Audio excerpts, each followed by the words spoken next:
Today's video, malods, chicken macaroni salad tayo. Yan, yung mayonnaise.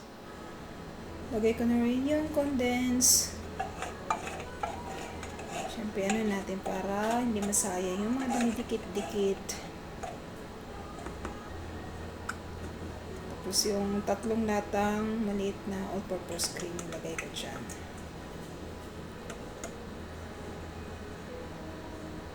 Lagyan natin konting paminta at saka konting asin. Tapos yan, paghaluin natin muna. Mekas-mekas muna. Sunodin natin yung pasta. Siyempre, hindi ko na pinakita. Alam niyo naman kung paano na magluto ng pasta. Tapos yung manok din dito, chicken breast, niluto ko na rin yun. Hindi ko na rin pinakita. Diretso na rin. Tapos yan, mekos-mekos natin para mag-incorporate yung lahat ng ano. Tapos yun, ito na yung manok, chicken breast. 4 na piraso, hinimay ko na. Tapos pineapple tidbits. Tapos yung carrots at saka yung pickle.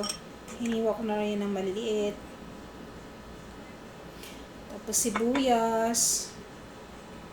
Hiniwa din ng maliit. Tapos halo-halo lang. Mekos-mekos uli. Tapos yung pasas. Yung cheese, hindi ko siya na-cubes kasi ano pangit yung cheese. Naduduro kasi.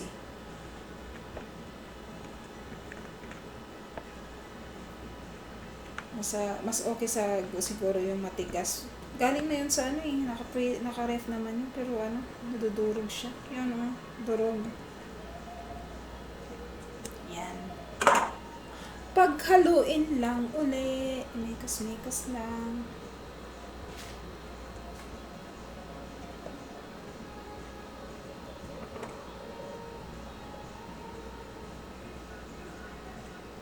Siyempre, tikman.